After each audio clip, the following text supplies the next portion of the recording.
Hi hello students, అందరికీ స్వాగతం. Welcome to LTX classes. నేను మీ ఎస్పీఆర్. సో మనం డైలీ కరెంట్ అఫైర్స్ న్యూస్ చూస్తున్నాం. అందులో భాగంగా 15th జూన్ యొక్క కంప్లీట్ కాంప్రహెన్సివ్ కరెంట్ అఫైర్స్, అది కూడా మీకు బ్యాంకింగ్, ఎస్ఎస్సి, టీఎస్పిఎస్సి, ఏబిపిఎస్సి, అలాగే సెంట్రల్ గవర్నమెంట్ జాబ్స్ ఏవైనా మీరు ప్రిపేర్ అవుతున్నారంటే వాటికి యూస్ అయ్యేలాగా మీకు కంప్లీట్ కాంప్రహెన్సివ్. అలా ఎలా అంటే మనకి ఇంపార్టెంట్ డేస్, అలాగే వస్తున్న international, national, banking, finance, sports, obituaries, appointments అన్నీ కవర్ చేస్తూ ఒక కాంప్రహెన్సివ్ కరెంట్ అఫైర్స్ అనేది మీకు ప్రొవైడ్ చేస్తాం. సో మనం వీడియోలోకి పోవడానికి ముందు మన ఆఫర్స్ ఏంటో చూద్దాం. చూడండి, బ్యాంకింగ్ డ్రీమ్ జాబ్ పెట్టుకుంటూ బ్యాంకింగ్ వైపు పరుగులు తీస్తున్న స్టూడెంట్స్ అందరికీ ఒక బ్యూటిఫుల్ ఆఫర్ అండి. Offer ends soon. 15th జూన్లోగా మీ యొక్క ఆఫర్ అనేది ఎండ్ అవుతుంది. సో ఆన్లైన్ కోర్సెస్ తీసుకునే వాళ్ళకి, బ్యాంకింగ్ డ్రీమ్ ఉన్న వాళ్ళకి, so banking related comprehensive course అనేది మనం ప్రొవైడ్ చేస్తున్నాము. అలాగే ఎస్ఎస్సి కాంప్రహెన్సివ్ కోర్స్ అనేది ప్రొవైడ్ చేస్తున్నాము. సో ప్రతి ఒక్కటి మీకు ప్రిపేర్ అయ్యే విధంగా కంప్లీట్గా మీరు ఏ బ్యాక్గ్రౌండ్ అయినా సరే, కొంతమంది తెలుగు బ్యాక్గ్రౌండ్ అయి ఉంటారు, సో క్వాంట్స్ అవన్నీ నేర్చుకోవడంలో డిఫికల్టీ ఉంటుంది. కొందరు మ్యాథ్స్ బ్యాక్గ్రౌండ్ కాని వాళ్ళు ఉంటారు, వాళ్ళకి నేర్చుకోవడంలో డిఫికల్టీ ఉంటుంది. సో వాళ్ళకి యూజ్ అయ్యేలాగా ఇంగ్లీష్, మ్యాథ్స్ అంటూ ప్రతి ఒక్క టాపిక్ కూడా క్లియర్ కట్ అండర్స్టాండింగ్తో మీకు ప్రొవైడ్ చేస్తున్నాం. సో వాళ్ళకంటూ ఒక స్పెషల్ ఆఫర్ లాగా, సో ఫస్ట్ నుంచి 15th జూన్లోగా మీరు కోర్సెస్ పర్చేస్ చేసుకుంటే ఏ కోర్స్లో అయినా మీకు 10% డిస్కౌంట్ అనేది ఉంటుంది. తర్వాత నార్మల్ ప్రైసెసే ఉంటుందండి. సో అలాగే మీరు కంప్లీట్ ప్యాకేజ్ తీసుకున్నట్టే మీరు నెక్స్ట్ రాబోతున్న ఏ ఎగ్జామ్ అయినా కానీ వాటికైనా ప్రిపరేషన్స్ కొనసాగించవచ్చు, ఎఫిషియెంట్గా బిల్డ్ చేయొచ్చు, మీ ప్రిపరేషన్స్ అనేది ఇంకా వేగవంతం అనేది చేయొచ్చు. సో అలాగే మీకు కావాల్సిన ఎస్ఎస్సి అంటే మీకు కావాల్సిన జిఎస్, ప్యూర్ మ్యాథ్స్ అలాంటి కంప్లీట్ కోర్సెస్ అనేది మనకి అందుబాటులో ఉంటుంది. సార్ లేదు సార్, నేను ఆఫ్లైన్ క్లాస్ వస్తాను, ఆఫ్లైన్ ఎన్విరాన్మెంట్ని ఎక్స్పీరియన్స్ చేస్తాను అనుకున్నారంటే ఆఫ్లైన్ క్లాసెస్ అనేది శ్రీకాకుళంలో మనం ప్రొవైడ్ చేస్తున్నాం. సో ఫీజ్ అనేది 10,000 అండి. సో ఆఫ్లైన్ క్లాసెస్ అనేది మీరు వచ్చి ఆ క్లాస్ ఎన్విరాన్మెంట్ని ఎక్స్పీరియన్స్ చేసి సో మీరు కాంటాక్ట్ అవ్వచ్చు. అవి కూడా లైఫ్ టైం వ్యాలిడిటీ. అలాగే మీకు ఇన్ఫర్మేషన్స్ కావాలి, ఫ్రీ డెమో క్లాసెస్ అటెండ్ అవ్వాలి అనుకుంటున్నారంటే కింద మెన్షన్ చేయబడిన నెంబర్ని కాంటాక్ట్ అవ్వండి. సో వారు మీకు కావాల్సిన ఇన్ఫర్మేషన్ అనేది అందిస్తారు. సో తర్వాత స్లాట్స్ బుక్ చేసుకుని సో మీరు ఏ స్లాట్లో అయితే డెమో క్లాస్ వినాలనుకుంటారో దాన్ని వినొచ్చు. సో మనం కరెంట్ అఫైర్స్లోకి వెళ్దాం. ఇంపార్టెంట్ డేస్తో స్టార్ట్ అవుతాం. ఇంపార్టెంట్ డేస్లో మనం ఇప్పుడు చూడబోయేది అంటే గ్లోబల్ విండ్ డే. విండ్ అంటే అందరికీ తెలుసు, గాలి, విండ్ ఎనర్జీ అవన్నీ కూడా. సో గ్లోబల్ విండ్ డే అనేది 15th జూన్ నాడు సెలబ్రేట్ చేస్తాం. ప్రపంచవ్యాప్తంగా కూడా ఈ విండ్ యొక్క ఇంపార్టెన్స్, పక్కన ఇక్కడ ఫ్యాన్ షేప్ ఉందా, సో దాని ద్వారా ఏంటి మనం విండ్ ఎనర్జీ అనేది జనరేట్ చేస్తాము. సో అంటే ఏ విషయాన్ని మనం ముఖ్యంగా కాన్సన్ట్రేట్ చేస్తున్నాం, విండ్ ఎనర్జీని.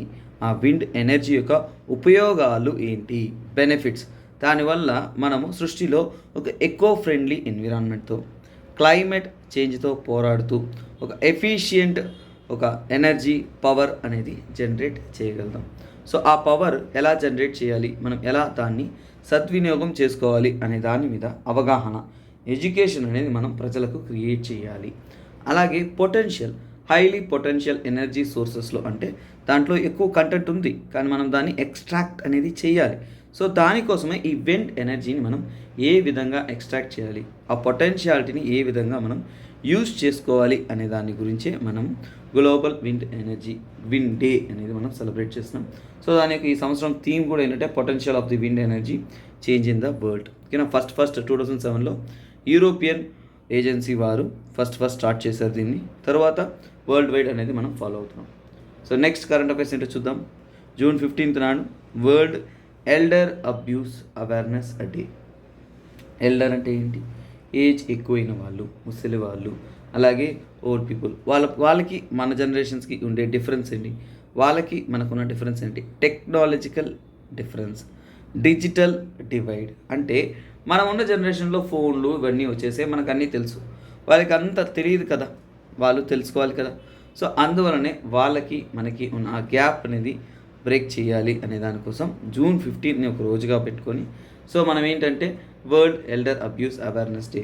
సో చాలామంది పెద్దవాళ్ళని రెస్పెక్ట్ చేయకపోవడం, వాళ్ళని ఇబ్బందులు పెట్టడం ఇలాంటివి చేస్తున్నారు. సో అలాంటివి మనం అరికట్టాలి అనే దానికోసం, వాళ్ళకి ముఖ్యత్వం ఇవ్వాలి అనే దానికోసం మనం సెలబ్రేట్ చేస్తాం. ఈ 2022 ఈ సంవత్సరం ఆ డే యొక్క థీమ్ ఏంటంటే digital equity far all ages. అంటే అన్ని వయసులో ఉన్న వారికి కూడా డిజిటల్ ఈక్విటీ అనేది రావాలి. ఇప్పుడిప్పుడే మీ తల్లిదండ్రులు కానీ పెద్దలు కానీ మెల్లమెల్లగా ఈ డిజిటల్ యాక్టివిటీ అనేది నేర్చుకుంటూ ఉంటారు, అవునా? సో అంటే ఆ డిజిటల్ డివైడ్ అనేది పెద్దవారి మధ్య పిల్లల మధ్య జనరేషన్ గ్యాప్ వల్ల అనేది ఏర్పడి ఉంది.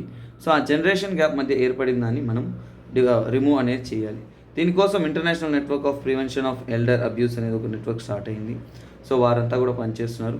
అలాగే దీన్ని అఫీషియల్గా వచ్చేసి UNGA, United nation general assembly అంటాము, వారు దీన్ని 2011లో అప్రూవ్ అనేది చేశారు. సో రెగ్యులర్గా అనేది దీన్ని మనము ఒక ఇంపార్టెంట్ డేగా అనేది సెలబ్రేట్ చేస్తున్నాం. నెక్స్ట్ నేషనల్ కరెంట్ అఫైర్స్లోకి వస్తాము. సో నేషనల్ కరెంట్ అఫైర్స్లో ఇంపార్టెంట్ థింగ్ ఏంటంటే ఇక్కడ మీకు ఇమేజ్లో ఏం కనిపిస్తుంది? రైల్వేస్, ఓకేనా? Smart railway solutions. So starters అంటే ఏంటి లేదు. సో రైల్వే డిపార్ట్మెంట్ రైల్వే ఫీల్డ్లో స్టార్టప్స్ అనేది బిల్డ్ చేయబోతున్నారు. స్టార్టప్స్ అంటే కొత్త కొత్త కంపెనీలు, కొత్త కొత్త ఆలోచనలు, న్యూ ఫార్మ్ ఆఫ్ ఎవల్యూషన్ అనేది రైల్వే సెక్టార్లో తేవాలి. ఓకేనా? One of the oldest sector ఏదైనా ఉందంటే మన ఇండియాలో రైల్వేస్. సో దీన్ని inaugurate startups of our railways అనేది ఇనాగ్రేట్ చేసేది ఎవరు?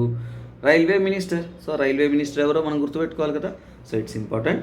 అశ్విని వైష్ణవ్ అనే వ్యక్తే రైల్వే మినిస్టర్గా ప్రస్తుతం పనిచేస్తున్నారు. సో యాక్చువల్గా ఈ స్టార్టప్ ఫర్ రైల్వేస్ ద్వారా ఏం చేస్తారు? ముఖ్యంగా వారు ఏంటంటే కొత్త న్యూ స్టార్టప్స్ ఏవైతే ఉన్నాయో వాటిని డెవలప్ చేయడము, ఎంఎస్ఎంఈ, ఓకేనా, మీడియం స్మాల్ అండ్ ఎంటర్ప్రైజెస్ ఏవైతే ఉంటాయో వాటన్నిటిని ప్రమోట్ చేయడం, కొత్తగా scientific innovations, new forms of approach railway డిపార్ట్మెంట్లో మనం ఎలా ఇంకా మనం ఇన్నోవేషన్ తీసుకురావాలి.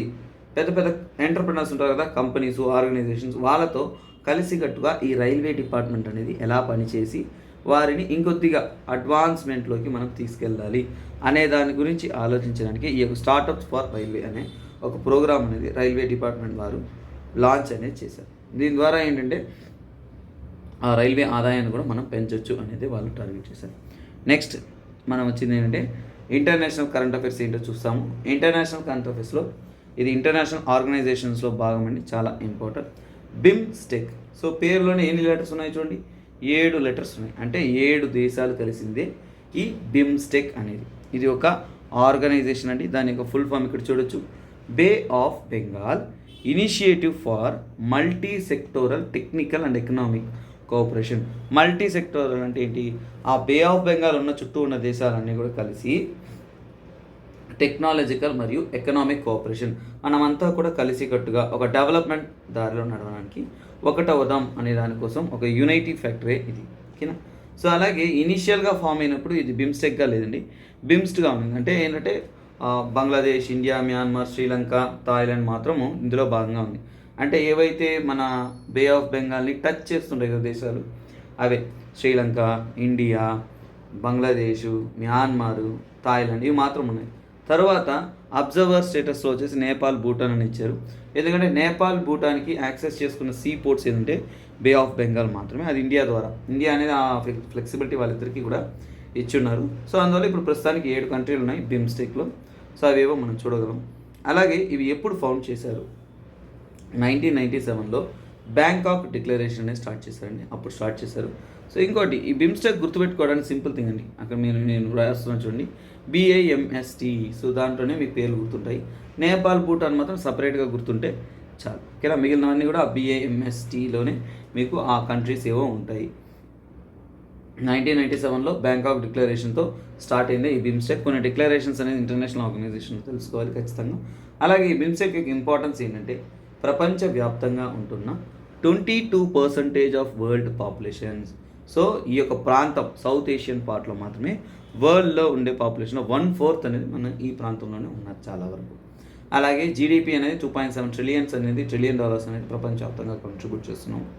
అలాగే చాలా వరకు ప్రపంచ వ్యాపారం కానీ ట్రేడ్ కానీ అన్నీ కూడా 1/4 ట్రేడ్ అనేది ఈ బే ఆఫ్ బెంగాల్ ప్రాంతంలోనే జరుగుతుంది. అంటే ఈ రీజియన్ని క్రాస్ చేయకుండా వరల్డ్ ట్రేడ్ అనేది జరగట్లేదు అనేది మనం క్లియర్ కట్గా అనేది తెలుసుకుంటున్నాం. సో ఇది రెగ్యులర్గా ఈ సమిట్స్ ఇవన్నీ జరుగుతూ ఉంటాయి. సరే, ఇప్పుడు ఎగ్జామ్ పాయింట్ ఆఫ్ వ్యూలో ఇది ఎక్కువ ఇంపార్టెంట్ ఏంటంటే ఈ బిమ్స్టెక్ ఉంది చూసారా, అది ఫామ్ అయ్యి 25 సంవత్సరాలు పూర్తి చేసుకున్నట్ట. ఏదైనా ఒక విషయము 10 ఇయర్స్ కంప్లీట్ చేసుకుంది, 25 ఇయర్స్ కంప్లీట్ చేసుకుంది, 50 ఇయర్స్ కంప్లీట్ చేసుకుంది. అలా ఉన్నప్పుడు ఏంటి, మనకి ఎగ్జామ్ పాయింట్ ఆఫ్ వ్యూలో కొద్దిగా ఎక్స్ట్రా కేర్ అనేది మనం అప్లై చేయాలి. అంటే ఇంకొద్దిగా జాగ్రత్తగా అనేది మనము గుర్తుపెట్టుకోవాలి, ఎందుకంటే చాలా ఇంపార్టెంట్. ఇది ఫామ్ అయ్యి 25 ఇయర్స్ అనేది 6th జూన్ 2022లో కంప్లీట్ చేసుకుంది. సో జూన్ మంత్ కరెంట్ అఫైర్స్లో ఇది చాలా ఇంపార్టెంట్. అలాగే 25 ఇయర్స్ కంప్లీట్ చేసుకుంది కదా, సో అంటే దీన్ని సెలబ్రేట్ చేయడానికి వాళ్ళు వచ్చేసి ఇంపార్టెన్స్ అనేది ఇస్తున్నారు. సో అంటే ఇంపార్టెన్స్ ఇస్తున్నారు అంటే థీమ్ కానీ ఇలాంటివి కానీ అనౌన్స్ చేస్తున్నారు. ఏంటి, వాళ్ళంతా కూడా కోఆర్డినేటివ్ వర్కింగ్ చేయాలి, ఎకనామిక్ కోఆపరేషన్ చేయాలి. ఎలాగా, ఈ ప్రాంతం అనేది సౌత్ ఏషియా పార్ట్లో ఈ ప్రాంతం ఎలాంటిది, one of the peaceful environment. ఓకేనా, మన ప్రపంచ దేశాలన్నీ కంపేర్ చేసుకుంటే one of the peaceful environment ఏ దేశాల్లో ఉన్నాయంటే ఈ సౌత్ ఏషియన్ కంట్రీ, ఇండియాకి పక్కన ఉన్న దేశాల్లోనే ఉన్నాయి. సో అందువల్ల వీటి యొక్క థీమ్ ఏంటంటే towards a peaceful, prosperous and sustainable bay of Bengal. Bay of Bengal అంటే BOB అని రాస్తాను. ఓకేనా, సో మీకు అర్థమవుతుంది అనుకుంటా. BOB అంటే బే ఆఫ్ బెంగాల్ రీజియన్ ప్రాంతంలో ఉన్న ఆ బే ఆఫ్ బెంగాల్ ఏదైతే ఉందో ఆ సముద్రానికి ఆనుకుని ఉన్న ఈ దేశాలన్నింటిలో కూడా శాంతిని, అభివృద్ధిని, సస్టైనబిలిటీ, వచ్చే జనరేషన్ కూడా మన మంచి క్లైమేట్ అన్నిటిని కూడా హ్యాండిల్ చేసే విధంగా మనం ప్రొవైడ్ చేస్తాము అనేదే ఇందులో మెయిన్ సిద్ధాంతంగా ఉంది. నెక్స్ట్ మనం స్టేట్ రిలేటెడ్ కరెంట్ అఫైర్స్కి వద్దాము. స్టేట్ రిలేటెడ్ కరెంట్ అఫైర్స్లో ఏంటి మీరు చూస్తున్నది, ఒక క్యాన్సర్ రీసెర్చ్ సెంటర్. ఎక్కడ, కొచ్చిన్లో.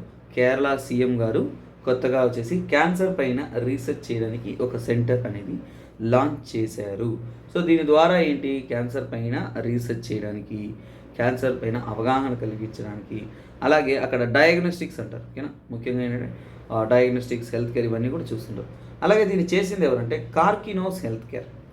కార్కినోస్ హెల్త్ కేర్ అనేది one of the technology driven oncology focused అండి. ఆంకాలజీ అంటే ఏంటి, ఖచ్చితంగా మీకు తెలిసి ఉండాలి. క్యాన్సర్ ఉంది కదా, ఆ క్యాన్సర్ పైన రీసెర్చ్ చేయడాన్ని మనం ఆంకాలజీ అని అంటాము. సో ఆ క్యాన్సర్ పైన రీసెర్చ్ చేయడం మనం ఆంకాలజీ అంటాం. సో అందులో ఉండే హెల్త్ కేర్ ఒక సర్వీస్ యూనిటే ఈ కార్కినోస్ హెల్త్ కేర్ అనే ఒక ఆర్గనైజేషన్. వీరు ముఖ్యంగా ఏంటంటే దేని మీద కాన్సన్ట్రేట్ చేస్తున్నారు అంటే, ఈ అడ్వాన్స్ సెంటర్ దేని మీద కాన్సన్ట్రేట్ చేస్తున్నారు, డయాగ్నోస్టిక్స్ అండ్ రీసెర్చ్. ఎవరికైనా కానీ ఇలాంటి ఒక క్యాన్సర్ వచ్చిందని తెలిస్తే వాళ్ళకి ఎలా వచ్చిందా లేదా, ఏ క్యాన్సర్ వచ్చింది అని వాళ్ళని టెస్ట్ చేసి, డయాగ్నోస్టిక్ అంటే ఏంటి, టెస్ట్ చేసి వాళ్ళకి ఉందా లేదా అనేది కనుక్కోవడానికి ఫైండ్ చేయడం మనం డయాగ్నోస్టిక్ అంటాం. సో అలాంటి డయాగ్నోస్టిక్ చేయడానికి వాటికి ఇలాంటి ఒక మోడ్ అనేది వీళ్ళు లాంచ్ చేశారు. సో దానికి తగిన ప్రిసైజ్ మెడిసిన్స్ కానీ ఇవన్నీ కూడా వాళ్ళు ప్రొవైడ్ చేస్తున్నారు. అవి కాకుండా HPV వైరస్ అనేది వన్ ఆఫ్ ద వైరస్ అండి. సో దీన్ని ఏమంటామంటే హ్యూమన్ ప్యాపిలోమా వైరస్ అంటాం. అంటే ఎక్కువగా జనరల్గా క్యాన్సర్ అనేది వైరస్ వల్ల రాదు, కానీ హ్యూమన్ ప్యాపిలోమా వైరస్ అనేది కొన్ని ఇన్ఫెక్షన్ కలిగిస్తుంది. అవి ఫ్యూచర్లో మనకి ఏంటంటే అది ఫర్దర్గా అప్గ్రేడ్ అయ్యి క్యాన్సర్ అయ్యే ఛాన్సెస్ అనేది ఉంది. సో వాటి గురించి స్టడీ చేయడానికి, వాటి గురించి టెస్ట్ చేయడానికి దాని గురించి ప్రొవైడ్ చేస్తున్నాం. ఎలాగో కేరళ గురించి తెలుసుకుందామా. సో కేరళ టూర్ వెళ్దామా. సో కేరళ టూర్ పోదామంటే కేరళ సీఎం ఎవరు, పోయి హాయ్ చెప్పొద్దాం, పినరయి విజయన్. సో కేరళ సీఎం వచ్చేసి పినరాయి విజయన్. గవర్నర్ వచ్చేసి, గవర్నర్ గుర్తుపెట్టుకోవాల్సిన అవసరం జస్ట్ తెలుసుకోండి, ఆరిఫ్ మొహమ్మద్ ఖాన్ గుర్తుపెట్టుకోండి. అలాగే కేరళ యొక్క క్యాపిటల్ ఏంటి, కేరళ యొక్క క్యాపిటల్ వచ్చేసి తిరువనంతపురం. ఓకేనా, సో ఇదే కేరళ యొక్క క్యాపిటల్. సో కేరళ అంటే మనం ఏదైనా స్టేట్ రిలేటెడ్ అంటే ఆ బేసిక్స్ అనేది రివైజ్ అవ్వాలండి. సో మనం బట్టి పట్టాల్సిన అవసరం లేదు, సబ్జెక్ట్ అనేది రోజు రివైజ్ చేస్తే బట్టి పట్టాల్సిన అవసరం మీకు ఎప్పటికీ రాదండి. సో మీరు నేర్చుకోకపోతే మన ఎగ్జామ్ ఉందో ఎప్పుడో కూర్చొని కుస్తీలు అనేది పట్టాలా తప్పదు. నెక్స్ట్ ఇక్కడ చూడొచ్చు, డ్రాగన్ ఫ్రూట్ చెట్టు అండి, అది డ్రాగన్ ఫ్రూట్. సో ఫ్రూట్స్ అనే ఒక సాఫ్ట్వేర్ అనేది కర్ణాటక డిపార్ట్మెంట్ వారు లాంచ్ చేశారు. సో ఫ్రూట్స్ అంటే పండ్లు, పలహారాలు అనుకోకండి, అది ఒక సాఫ్ట్వేర్ కూడా కర్ణాటక గవర్నమెంట్ లాంచ్ చేశారు. దేనికోసం, ఫార్మర్స్ స్కీమ్స్ కోసం. అంటే వ్యవసాయాలు ఎవరైతే ఉన్నారో వాళ్ళందరూ కూడా ఈ ఫ్రూట్స్ సాఫ్ట్వేర్ని ఉపయోగించుకొని దాని ద్వారా గవర్నమెంట్ స్కీమ్స్ ఏవైతే ఉంటాయో, ఓకేనా, సో వాళ్ళు ఇంట్రొడ్యూస్ చేసిన కొత్త కొత్త స్కీమ్స్ ఏవైతే ఉంటాయో వాటిని వాళ్ళు ఆన్లైన్ ప్లాట్ఫామ్ ద్వారా యూజ్ చేసుకోవడానికి, అలాగే దాని ద్వారా రిజిస్ట్రేషన్ చేసుకోవచ్చు, అలాగే ఇన్ఫర్మేషన్ పొందవచ్చు. నెక్స్ట్ ఏంటంటే దీని ద్వారా కలిగే బెనిఫిట్స్ అంతా కూడా వాళ్ళు ఈజీగా పొందవచ్చు. సో అదే ఆ ఫ్రూట్స్ సాఫ్ట్వేర్. సో అంటే వ్యవసాయాలు ఎవరైతే ఉన్నారో గవర్నమెంట్ లాంచ్ చేసిన PM కిసాన్స్ ఇలాంటి స్కీమ్స్ చాలా ఉంటాయి, అవన్నీ కూడా వాళ్ళు పొందవచ్చు. అలాగే కర్ణాటక గవర్నమెంట్ రీసెంట్గా భూమి అనే ఒక సాఫ్ట్వేర్ కూడా లాంచ్ చేశారండి.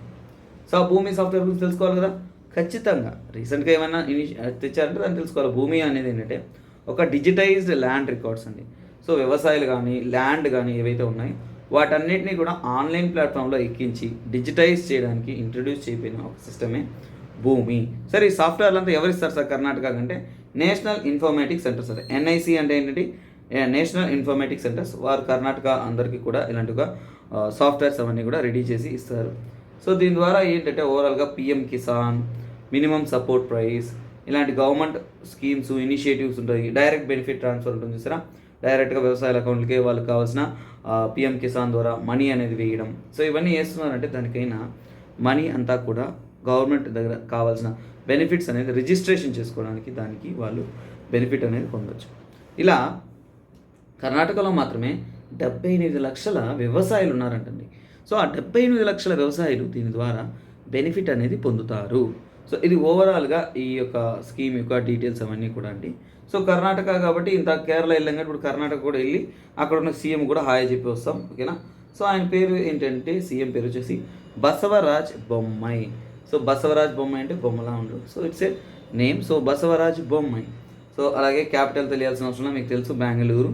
గవర్నర్ వచ్చేసి Thawar Chand Gehlot. Okay, next banking related finance related news చూద్దాము. సో బ్యాంకింగ్ రిలేటెడ్ న్యూస్లో ఎక్స్పే లైఫ్ అనేది one of the fintech company అండి.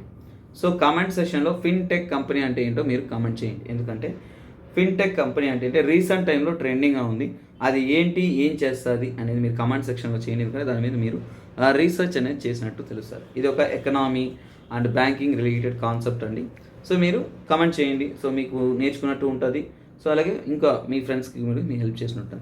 ఈ ఫిన్టెక్ స్టార్టప్ కంపెనీ అయిన ఎక్స్పే అనేది ఏం చేశారు అంటే కొత్తగా ఇండియాలో మొట్టమొదటిసారిగా బ్లాక్ చైన్ టెక్నాలజీని యూజ్ చేసుకుంటూ ట్రాన్సాక్షన్ ఫ్రేమ్వర్క్ అనేది స్టార్ట్ చేశారు. అంటే యూపీఐ ఏంటి, ఫోన్పే, గూగుల్ పే అని మనం స్కాన్ చేసి పే చేస్తాం కదా, వాటినే మనం block chain technology, UPI technology అంటాం. బ్లాక్ చైన్ టెక్నాలజీ ఎక్కడ యూజ్ చేస్తారు? బ్లాక్ చైన్ టెక్నాలజీ అనేది క్రిప్టో కరెన్సీస్, బిట్ కాయిన్ ఇలాంటి డిజిటల్ కరెన్సీస్ ఉంటాయి చూసారా, అక్కడ మనం బ్లాక్ చైన్ టెక్నాలజీ ఇస్తాం. సో రెండింటిని కంబైన్ చేస్తూ వీళ్ళు ఒక న్యూ ఫార్మ్ ఆఫ్ పేమెంట్ అనేది లాంచ్ చేశారు. ఇది ఎక్కడ కాన్సన్ట్రేట్ చేస్తున్నారు? రూరల్ ఏరియాస్, విలేజెస్లో అక్కడంతా కూడా వాళ్ళకి బెనిఫిట్ అయ్యేలాగా వాళ్ళ కోసమే వీళ్ళు దాన్ని లాంచ్ చేశారు. 3 years టైంకి వచ్చేసి వీళ్ళు ఒక టెస్ట్ బేసిస్ మీద టార్గెటెడ్ కంప్లీషన్ కొన్ని టార్గెట్స్ పెట్టుకుంటారు. వాటిని అచీవ్ చేయడానికి గ్రామాల్లో అంతా కూడా ఇంకా ఈ డిజిటల్ పేమెంట్స్ అంతా కూడా ఇంకా ఫార్వర్డ్కి తీసుకెళ్ళాలి అనే ఒక ప్లాన్లో వీళ్ళు ఇంట్రడ్యూస్ అనేది చేయడం జరిగింది, ఓకేనా. సో సుమారుగా 40 లక్షలకు పైగా కస్టమర్స్ అనేది ఆల్రెడీ ఉన్నారండి. చాలా మంది బెనిఫిట్స్ అనేది పొందుతూ ఉన్నారు. అలాగే విలేజ్ లెవెల్లో ఇంప్లిమెంట్ చేయాలంటే వీళ్ళకి కోఆర్డినేట్ చేసేది ఎవరంటే NABARD bank, RRB, NPCI, national payments corporation of India, UPI payments ఉన్నాయి చూసా, స్కాన్ చేసి పే చేసేది. ఇవన్నీ కూడా మన ఇండియన్ సెంట్రల్ గవర్నమెంట్ నుంచి ఏ ఆర్గనైజేషన్ చేస్తుంటే NPCI, national payment corporation of India, వీరే దాన్ని చేస్తుంటారు. సో ఇవన్నీ కూడా మీకు ఖచ్చితంగా అనేది అండర్స్టాండ్ అనేది చేసుకోవాలండి, ఓకేనా. సో అలాగే నబార్డ్ ఏం చేస్తుంది? So mostly rural development, agriculture and rural development, వాటికి కావాల్సిన లోన్స్ కానీ ఫండ్స్ కానీ అవి ప్రొవైడ్ చేసే ఒక ఆర్గనైజేషన్. సో నబార్డ్కి కానీ ఆర్ఆర్బి అంటే మనకు తెలుసు రీజనల్ రూరల్ బ్యాంక్స్. సో ఇది దానికి సంబంధించిన డేటా. నెక్స్ట్ మనం చూస్తున్నాం, ఇక్కడ చూసి ఏం చూస్తున్నాం, మీకు ఏటీఎం కార్డ్స్ లాగా కనిపిస్తుందా? యా, అవి ఏటీఎం కార్డ్సే. ఏటీఎం కార్డ్స్ ఎవరు ఇస్తారు? బ్యాంక్ కదా ఇస్తారు. కానీ ఇప్పుడు న్యూస్లో ఉన్నది డిఫరెంట్ సినారియో.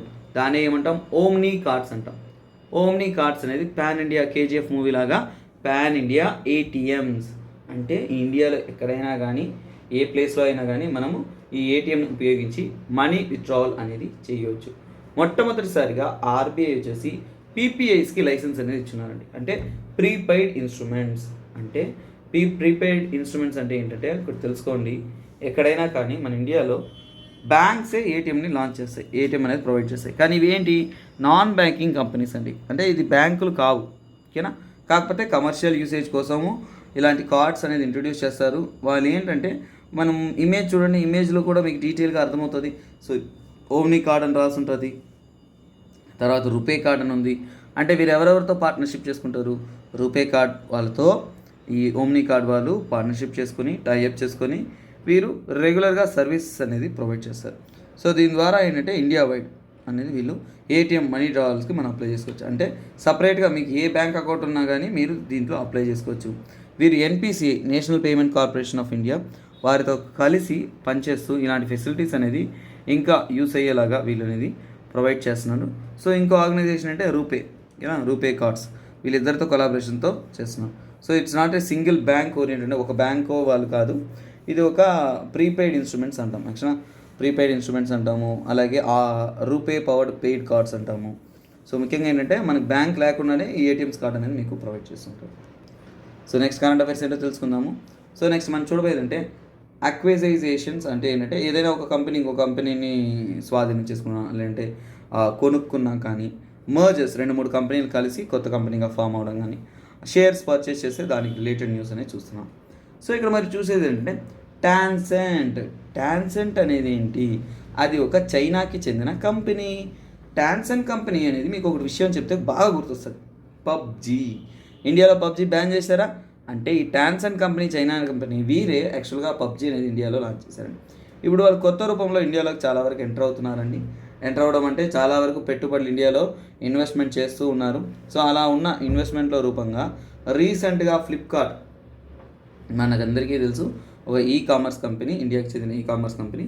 ఆ ఫ్లిప్కార్ట్లో సుమారుగా వీరు ఏంటంటే షేర్స్ కొనుక్కున్నారండి. ఆ షేర్స్ కూడా ఎవరంటే ఫౌండర్, ఫ్లిప్కార్ట్ని ఒరిజినల్గా కనుక్కున్న వాళ్ళు, ఫౌండ్ చేసిన వాళ్ళు ఎవరంటే బిన్నీ బన్సాలును, అదేలాగా సంజయ్ బన్సాల్, ఇద్దరు ఉంటారండి. వాళ్ళిద్దరిలో బిన్నీ బన్సాల్ షేర్లో కొంత భాగం అనేది ఈ టాన్సెంట్ అనే వాళ్ళు కొనుక్కున్నారు. అది ఎంత అంటే 2060 crores అనేది కొని దాన్ని వాళ్ళు ఆ కంపెనీలో పెట్టుబడి రూపంలో పెట్టారు. సో దీంతో ఏంటంటే అతని షేర్ తగ్గుతుంది, వీళ్ళ షేర్ ఇంక్రీజ్ అవుతుంది. యాక్చువల్గా ఫ్లిప్కార్ట్ యొక్క టోటల్ వర్త్ అనేది చాలా ఎక్కువ అండి, ఏనా. సో $37.6 billion దాకా దాని యొక్క వర్త్ అనేది ఉంటుంది, వాల్యుయేషన్ అనేది ఉంటుంది. వాల్యుయేషన్ వేస్తారు కొన్ని కంపెనీస్కి.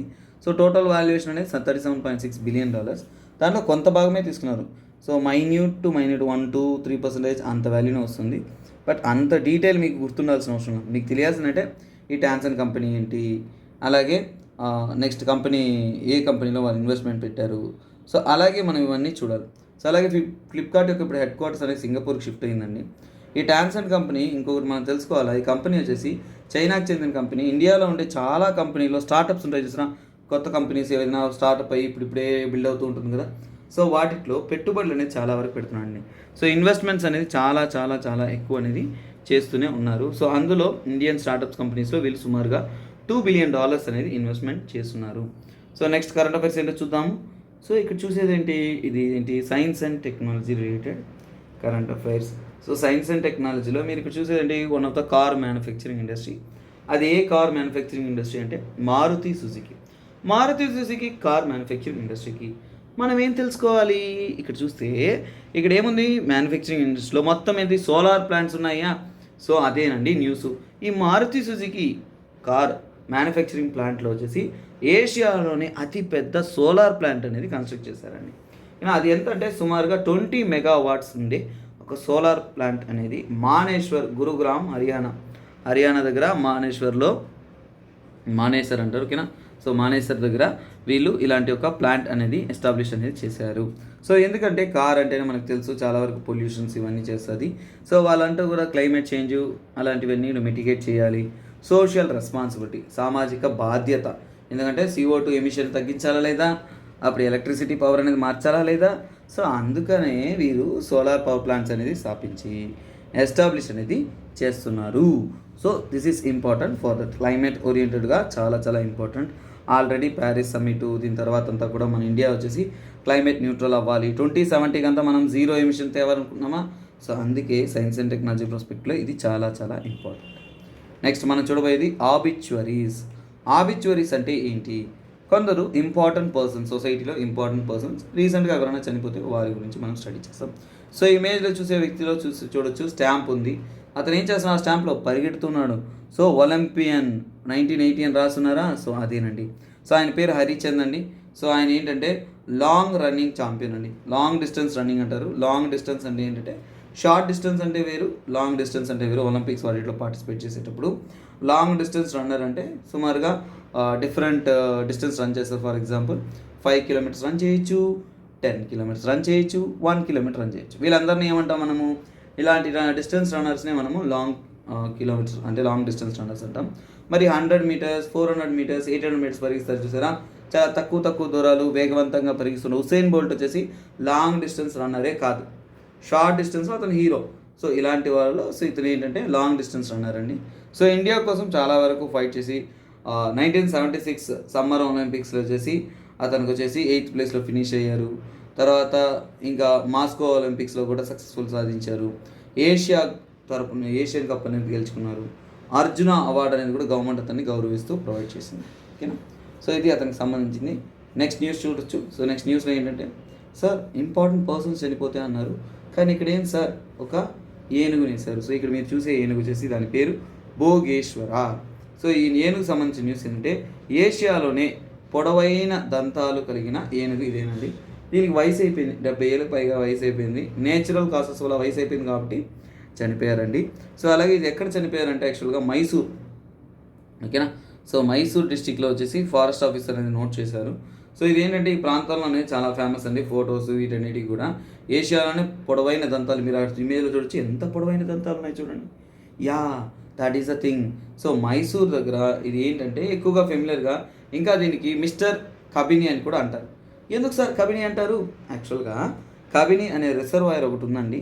ఆ రిజర్వాయర్ పక్కన ప్రాంతంలోనే ఈ యొక్క ఏనుగు అనేది ఎక్కువగా కనబడుతూ ఉంటుంది. సో అందుకనే దీన్ని ఆ పేరుతో అనేది పిలవడం జరుగుతుంది. ఇంకా చెప్పాలంటే బందీపూర్ నాగర్హోలి రిజర్వ్ ఫారెస్ట్ అంటారు. ఈ ప్రాంతంలోనే ఇది ఫ్రీగా ఫారెస్ట్ లైఫ్లో తిరుగుతూ ఉంటుంది. సో ఇది దీనికి సంబంధించిన న్యూస్ అండి. కానీ రీసెంట్ టైమ్స్లో ఏజ్ అయిపోవడం వల్ల చనిపోయింది. సో ఇది మనకి 2 పేర్లు గుర్తుపెట్టుకోండి. భోగేశ్వర, ఎగ్జామ్ పాయింట్ ఆఫ్ వ్యూలో ఏముంటుంది, భోగేశ్వర అంటే ఏంటి, మిస్టర్ కబిని అంటే ఏంటి, అలా ఇలా ఆ పేర్లు ఎవరిని, మనిషిని గుర్తిస్తుందా? కాదు, ఏనుగుని. అలాగే ఏషియాలోనే పొడవైన దంతాలు. ఎప్పుడైనా కానీ లార్జెస్ట్, స్మాలెస్ట్, ఇలాంటి ఓల్డెస్ట్ ఇలాంటివి వచ్చాయంటే మనము ఖచ్చితంగా అనేది గుర్తు పెట్టుకోవాలి, తప్పదు. సో నెక్స్ట్ న్యూస్ చూద్దాము. స్పోర్ట్స్ రిలేటెడ్ న్యూస్లో మీరు చూస్తున్న 2 క్రికెటర్స్ ఉన్నారండి. సో స్పోర్ట్స్ రిలేటెడ్ న్యూస్లో ఆల్రెడీ ఒక పర్సన్ చూస్తున్నారు. సో అతను వచ్చేసి శ్రీలంక, ఇంకొకరు పాకిస్తాన్. సో ఐసీసీ, సో మనకు తెలుసు international cricket council. So ICC వీరు ఏంటంటే మెన్స్ మరియు ఉమెన్స్ ఫీల్డ్లో వచ్చేసి మెన్స్ కోసము ఉమెన్ కోసము బెస్ట్ ప్లేయర్, ఓకేనా. సో దాని ఇంకా ఏమన్నా ప్లేయర్ ఆఫ్ ద మంత్ అంటారు. మే నెలకి player of the month awards అనేది సో శ్రీలంకకి చెందిన యాంగిలో మాథ్యూస్కి ఇచ్చారు. ఎందుకు ఇచ్చారు సార్? ఊరికే ఇరు కదా. సో అతను టెస్ట్లో వచ్చేసి ఒక మ్యాచ్లో 199 క్లిక్ చేశాడు, ఇంకో మ్యాచ్లో 145 హిట్ చేశాడు. సో మొత్తానికి ఏంటంటే ఆ టీంని సక్సెస్ఫుల్గా గెలిపించాడు. కంటిన్యూస్గా ఫామ్లో ఉండడం వల్ల ఇతన్ని గుర్తిస్తూ మే నెలలో హై స్కోర్ చేశాడు. యావరేజ్ అనేది 172 ఉందంట అతనికి టెస్ట్లో మే నెలలో. అందుకనే ఈ అవార్డు అనేది అతనికి ఇవ్వడం జరిగింది. తర్వాత లేడీ మీరు చూడొచ్చు, తుబా హసన్, పాకిస్తానీ స్పిన్నర్ అండి. స్పిన్నింగ్ సెన్సేషన్ లాగా స్టార్టింగ్లో డెబ్యూటెంట్లోనే సో చాలా వికెట్స్ తీసి సక్సెస్ఫుల్గా తన యొక్క టాలెంట్ అనేది చాటి చెప్పుకున్నారు.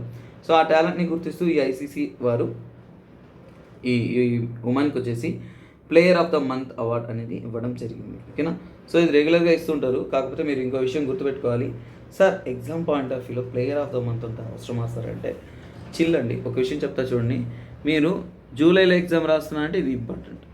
మీరు ఏ డిసెంబరో ఎప్పుడో రాస్తున్నా అంటే మే మంత్లో ఎవరికి ఇచ్చారని అవసరం లేదు. ఏ ఎగ్జామ్ రాస్తున్నారో ఆ ఎగ్జామ్కు ముందు మంత్లో ఎవరికి ప్లేయర్ ఆఫ్ ద మంత్ ఇలాంటి అవార్డ్స్ ఇచ్చారనేది మీకు తెలుసుకోవడం ఉన్నతం. Next, Khelo India youth games 2021 యొక్క ఖేలో ఇండియా యూత్ గేమ్స్ అని లేట్గా స్టార్ట్ అయింది కరోనా వల్ల. ఇప్పుడు జరుగుతుంది, హర్యానాలో జరుగుతుంది. అందులో టాప్ టాలీలో హర్యానా నిలిచిందండి. అంటే ఫస్ట్ ప్లేస్లో 137 మెడల్స్ గెలుచుకొని దాంట్లో 52 గోల్డ్, సిల్వరు 39, తర్వాత బ్రాంజ్ 46 ఇవన్నీ గెలుచుకొని హర్యానా అనేది ఫస్ట్ ప్లేస్లో ఉంది. తర్వాత సెకండ్ ప్లేస్లో మహారాష్ట్ర ఉంది, థర్డ్ ప్లేస్లో కర్ణాటక ఉందండి. లాస్ట్ ఇయర్ అంటే ఇంతకుముందు జరిగిన 2020 ఖేలో ఇండియా యూత్ గేమ్స్లో వచ్చేసి మహారాష్ట్ర ఫస్ట్ ప్లేస్లో ఉంది. ఎందుకు సార్ ఇది ఇండియాలో జరుగుతున్న గేమ్స్ అంటే, ఒలింపిక్స్ ఇలాంటి టోర్నమెంట్స్ జరిగేటప్పుడు ఇండియన్స్ అంతా కూడా మనం ముందే సిద్ధంగా ఉంచాలి, టాలెంటెడ్గా ఉండాలి అనే దానికోసం. ఓకేనా, సో ఇంతటితో ఈ కరెంట్ అఫైర్స్ అయిపోయింది. మనం క్విక్ రివ్యూ అనేది ఒకసారి చూసేద్దాం. సో ఫస్ట్ నుంచి కూడా ఇంపార్టెంట్ ఫాస్ట్ రివ్యూ చేసామంటే అంతటితో ఈ క్లాస్ అనేది ఎండ్ చేస్తామండి. గ్లోబల్ విన్ డే అనేది 15th జూన్ సెలబ్రేట్ చేస్తున్నాము. అలాగే జూన్ 15th అనేది మనము ఎల్డర్ అబ్యూస్ అవేర్నెస్ డే అనేది సెలబ్రేట్ చేస్తున్నాము. So digital equity for all ages అనేది థీము. నెక్స్ట్ స్మార్ట్ రైల్వేస్ అనేది స్టార్ట్ చేస్తున్నాం. So startup of railways. So అక్కడ ఇంటెలెక్చువల్స్, ఎంఎస్ఎంఈస్ అందరినీ ఒకటి చేసి, ఎంటర్ప్రెనర్స్ అందరినీ ఒకటి చేసి చేస్తున్నాము. తర్వాత బిమ్స్టెక్ గురించి చూసాము, 25 ఇయర్స్ సెలబ్రేట్ చేసుకుంది, థీమ్ చూసాము. తర్వాత కంట్రీస్ ఏదో 7 కంట్రీస్ ఉన్నాయో 7 కంట్రీస్ చూసాము. సో అలాగా లెటర్స్లో ఎన్ని లెటర్స్ ఉన్నాయో అన్ని కంట్రీస్ ఉన్నాయన్నట్టు. స్టేట్ రిలేటెడ్లో కేరళ సీఎం గారు క్యాన్సర్ రీసెర్చ్ పైన, కార్కినోస్ హెల్త్ కేర్ ఆంకాలజీ పైన స్టడీ అనేది ఒక రీసెర్చ్ సెంటర్ ఓపెన్ చేశారు. నెక్స్ట్ ఫ్రూట్ సాఫ్ట్వేర్ అనేది కర్ణాటక లాంచ్ చేశారని చూసాము. భూమి అంటే కర్ణాటకలో ల్యాండ్స్ అంతా కూడా డిజిటల్ ప్లాట్ఫామ్ చేయడానికి భూమి సాఫ్ట్వేర్ లాంచ్ చేశారని చూసాము. సో దీని ద్వారా ఏం చేస్తారని చూసాము. నెక్స్ట్ ఏంటంటే బ్యాంకింగ్లో ఎక్స్పే అనేది ఒక ఫిన్టెక్ కంపెనీ. ఫిన్టెక్ అంటే ఏంటో మిమ్మల్ని కమెంట్ చేయమన్నాను. సో ఖచ్చితంగా కమెంట్ చేయండి. సో నెక్స్ట్ ఏంటంటే ఫిన్టెక్ కంపెనీలు అంటే ఏంటి, అవి బ్లాక్ చైన్ ఎనేబుల్డ్గా ఎలా ఉంటుంది. సో ఫస్ట్ టైం ఇంట్రొడ్యూస్ చేశారు. ఆమ్ని కార్డ్ అంటే ఏంటి, పాన్ ఇండియా ఏటీఎం కార్డ్స్, అవి ఇండియాలో ఎక్కడైనా ఉన్న ఏటీఎం యూజ్ చేసుకోవచ్చు. ఆర్బీఐ ఎలా వాటికి లైసెన్స్ ఇచ్చింది. సో అది బ్యాంకే కాదు కానీ లైసెన్స్ అనేది ఇచ్చింది. సో ఇవి చూసాము. అక్విజిషన్ మెసేజ్లో టాన్సెంట్ అంటే ఏంటి, అది చైనాకి చెందిన కంపెనీ, దాని యొక్క పబ్జీ గేమ్స్ వీటిలో ఉంటుంది. సో ఫ్లిప్కార్ట్ అంటే ఫ్లిప్కార్ట్లో ఎంత షేర్ తీసుకున్నారు. సో దీనివల్ల ఏంటి, ఇన్వెస్ట్మెంట్ మెల్లమెల్లగా చైనీస్ ఇన్వెస్ట్మెంట్ ఇండియాలో బిల్డ్ అవుతుంది. సైన్స్ అండ్ టెక్నాలజీలో మారుతి సుజుకి వాళ్ళు సోలార్ ప్లాంట్, ఏషియాలోనే అతిపెద్ద సోలార్ ప్లాంట్ 20 మెగావాట్స్లో స్థాపించారు మానేశ్వర్ దగ్గర అని చూసాం, CO2 ఎమిషన్ తగ్గించడానికి. ఆబిచ్యూరీస్ రీసెంట్గా చనిపోయిన వాళ్ళ హరిచంద్ ఎవరో చూసాము, లాంగ్ డిస్టెన్స్ రన్నర్, ఇండియా కోసం లాంగ్ డిస్టెన్స్లో చాలా మెడల్ సక్సెస్ సాధించారు, అర్జున అవార్డు తెచ్చుకున్నారు. తర్వాత ఆబిచ్యూరీస్లో భోగేశ్వర డెత్ చూసాము, ఏషియాలోనే లాంగెస్ట్ టస్క్ ఉన్న ఒక ఎలిఫెంటు, అది కూడా మైసూర్ దగ్గర రీసెంట్గా చనిపోయింది, అది కూడా వయసు అయిపోయి చనిపోయింది చూసాము. స్పోర్ట్స్ రిలేటెడ్లో ICC player of the month మేలో వచ్చేసి ఆంగ్లో మాథ్యూస్కి ఇచ్చారు, తుబా హసన్కి ఇచ్చారు. ఖేలో ఇండియా యూత్ గేమ్స్ జరుగుతుంది 2021కి గాను. సో అందులో వచ్చేసి హర్యానా ఫస్ట్ ప్లేస్లో ఉంది, మహారాష్ట్ర సెకండ్, కర్ణాటక. ఓకేనా. సో ఇవన్నీ కూడా కంప్లీట్గా చూసాము. సో నెక్స్ట్ ఇంపార్టెంట్ థింగ్ ఏంటంటే చూడండి, daily current affairs regular updates కావాలంటే తీసుకోండి. సో అలాగే ఆఫర్ అనేది అయిపోతుంది. సో జాయిన్ అవ్వాలి అనుకున్నాను, మీ ఫ్రెండ్స్ ఫ్యామిలీ ఎవరికన్నా ఉన్నా కానీ షేర్ చేయండి, ఎందుకంటే వాళ్ళకి బెనిఫిట్ అనేది అవ్వచ్చు. సో ఖచ్చితంగా మీకు యూజ్ అయ్యేలా కోర్స్ అయితే ఉంటుంది. సో ఫ్రెండ్స్ ఎవరన్నా ఉన్నా కానీ వాళ్ళకి ఇన్ఫర్మేషన్ షేర్ చేయండి. మీ కోర్స్ కావాల్సిన కోర్స్ అనేది మీ కాంపిటేటివ్ ఎగ్జామ్స్ ఇంకా వేగవంతం చేయడానికి యూస్ అవుతుంది. So kindly choose your best option. This is me SPR signing off. Have a nice day. By. Take care.